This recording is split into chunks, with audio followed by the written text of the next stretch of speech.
Om.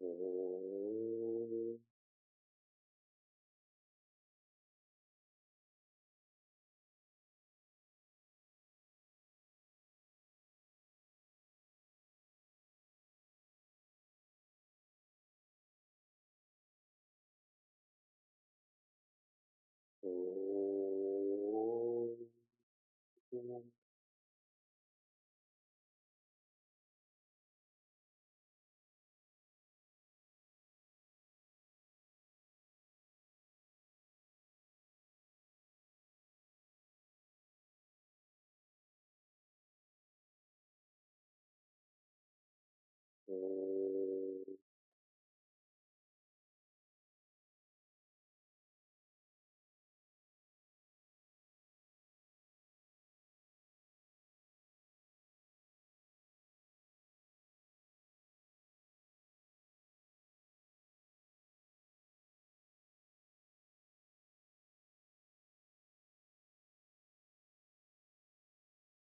Welcome to Meaningful Mornings.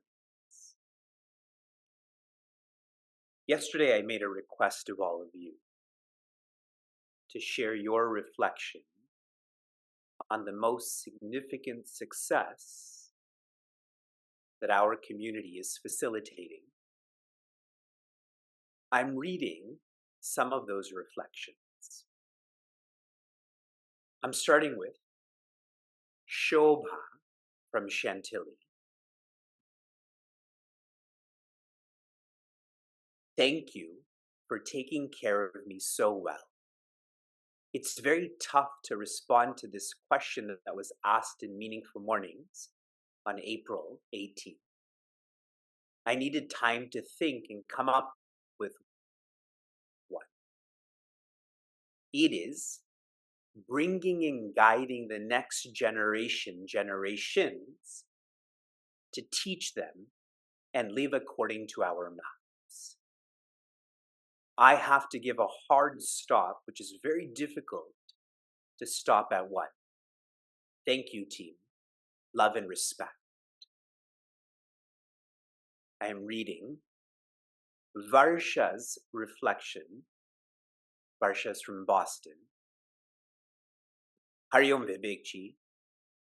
The single most significant success of our community has facilitated is accessibility to consistent daily self-development. I'm reading Netra from Atlanta's reflection.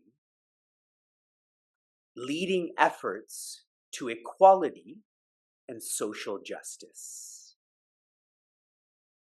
Everyone who has reflected and written, I have read all that you have shared. I've saved it all in a personal document for myself so I can keep reflecting.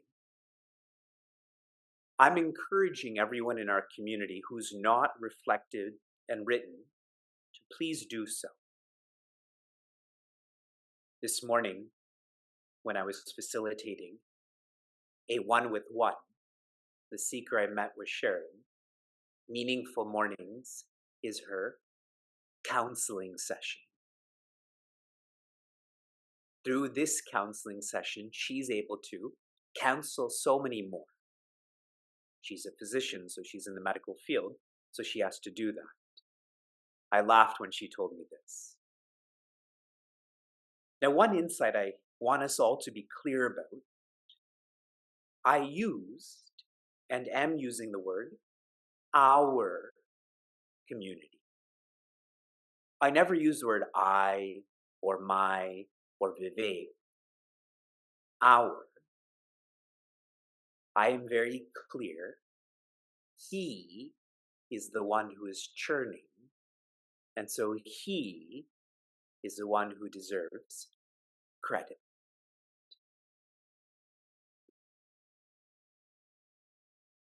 In Bhagavad Gita's chapter 1, Prince Arjuna's way to live is flight. Translating this into Sanskrit, Raja. In chapter 2, His way to live is fright. Translating that into Sanskrit, it is tama. Later on in the chapter, though, I shared it then, I'm sharing it again. In verse 45, Shri Krishna shares, Nitya Sattva, that is comprehensive quietness, will lead one to staha, being centered. That is fight, or again translated into Sanskrit, sattva. These details are magical about how this is manifested, taught, and so on. In chapter 14, Shri Krishna is sharing what the gunas or qualities are. In chapter 18, he's shifted from what to how. How to live by these gunas. All of these systems that Shri Krishna is sharing, he's sharing these because he knows we can rise. If I'm lazy, I can become aggressive. If I'm aggressive, I can become quiet. If I'm quiet, I can become silent. If he didn't feel that we could evolve, why would these systems be shared? He knows this, he feels this. I'm asking you, do you know this? Do you feel this? The last system that we completed was on karta, that is separation, or the sense of doership. In this system, we explored being filled with tama, or laziness. Out of the 8 descriptions of one who's like this, the final was dirghasutri, the one who procrastinates. Pujaswami Tejomayananda had shared, when it comes to worldly desires, we never wait. If you want to buy something, if you want to eat something, if you want to go somewhere, there's no waiting. We feel like today may be my last day. This may be my last year, so I should do it now. Yet, when it comes to spiritual desires, somehow we all start to calculate. We all become more rational. This is not my last day. This is not my last year. I'll do this tomorrow. I'll do this next year.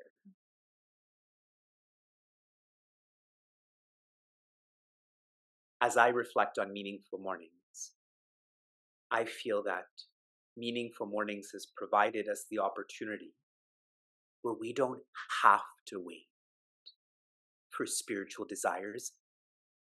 This is how we begin our day. Whether you're in Seattle or Chicago or Cleveland, the inaccessible has been made accessible. Now leverage this opportunity for all spiritual desires. When it comes to exercising, when it comes to not reacting, don't wait, don't procrastinate. One more reflection on this notion of accessing the inaccessible. Have you ever watched the show Access Hollywood? They have access to what celebrities are doing or politicians are doing that we don't have access to, and how interested we are in that, how much they're paid for that. Just compare that to our experience. Is this as valuable to you? In the transition verse, that is verse 29, Sri Krishna is taking us into 2 more systems. Buddhi, which is understanding, and dhriti, which is determination. Shri Krishna is now going to open up buddhi or understanding.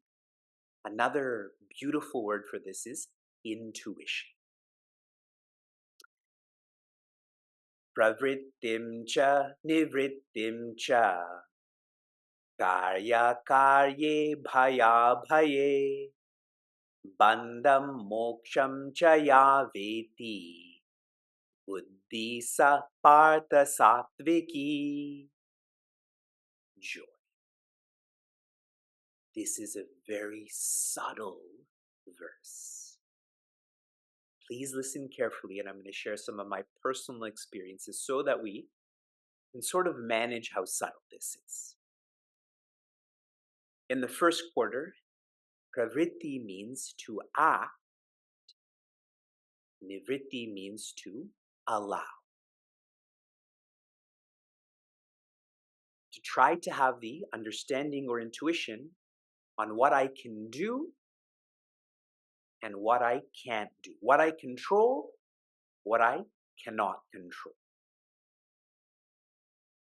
Next, and this is a really subtle aspect of what is being shared, karya means what should be done, akarya, what should not be done. Now everyone's thinking, this is not so subtle. So I'll bring in a couple of personal experiences for you. I think it was 2010 where Pujaswami Tejomayananda, he was about to facilitate a retreat in Kenya. And my parents were going to go. And I also wanted to go to be with Pujaswami Tejomayananda, and I've never been to Kenya. That's auxiliary. So I had emailed him asking if I can come to this retreat and I can help with the retreat. I can teach this class or that class. What was his response? Don't come. You stay where you are and you tend to your seva or your responsibilities. See, we would instinctively feel like he'll say, yes, come. But for the one who's maturing in their journey, that satsanga is to be within, independent. And one should have the sense of responsibility to implement this, to facilitate this. How many of you have understood what I'm sharing? I thought this was karya, but really this was akarya. Now share again. When I had to leave Bharat, I never wanted to leave India. I wanted to live there, but I had to leave. So, initially, I felt like my batchmates who were Indians and lived in India, they were so fortunate that they got to be in our ashram, that is Sandipani, be with Pujaswami Tejomayananda so much. But as I've understood this verse on understanding, I've come to understand and appreciate also it is not about that physicality that a relationship exists.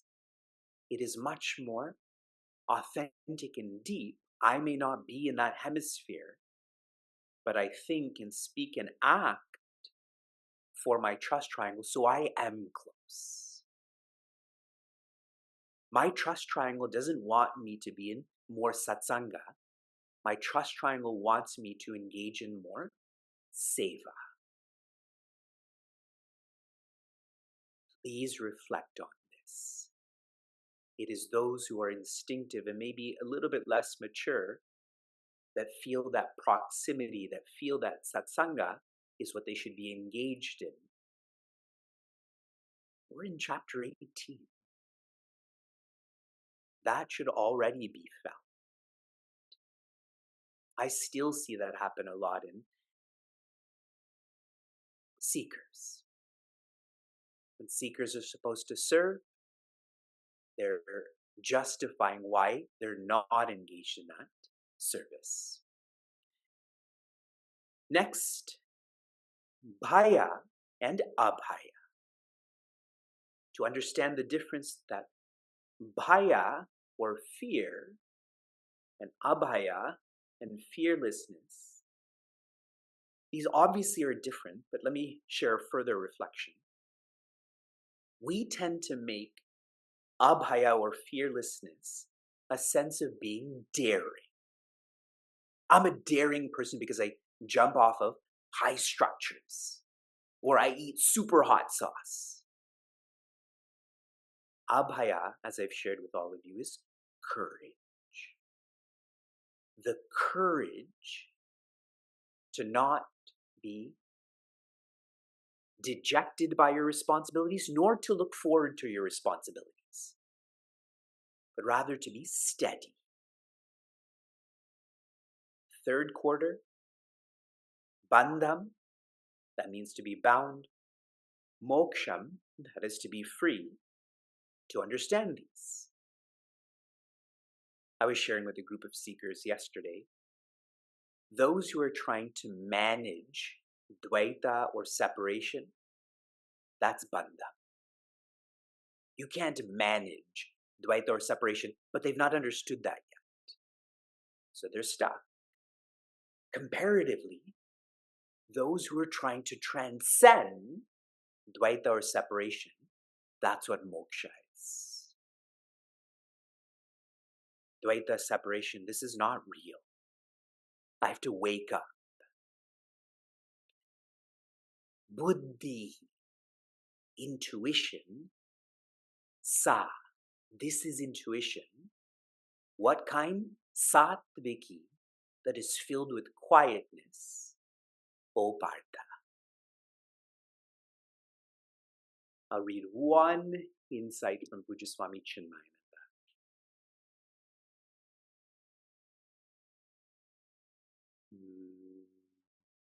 I want to read to you. To observe and analyze ourselves with the required detachment and to evaluate critically our psychological behaviors and intellectual attitudes in life is not easy. That's why I pointed out about justification. It is only possible for those who are endowed with a well-cultivated sattvic understanding. If your renunciation, vision, mission, separation is all quieter, then this verse will describe you too.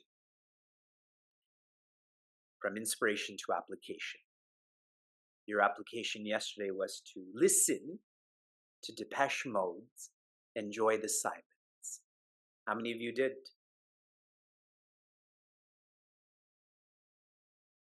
Here is a line that really moved me. I've listened to this song so many times. All I ever wanted, all I ever needed, is here in my arms. Words are very unnecessary. They can only do harm. For the one who's feeling divinity inside of themselves, do they have to talk? Do they have to do? All that is required is to be. What does being sound like? Silence. Your application for this morning, it's really a weekend application. This weekend and next weekend, please plan your weekend around awe. To live for air, water, and earth, to plant plants, to collect litter, and to donate for water. Make this your weekend. Shanti, shanti, shanti. Be joy.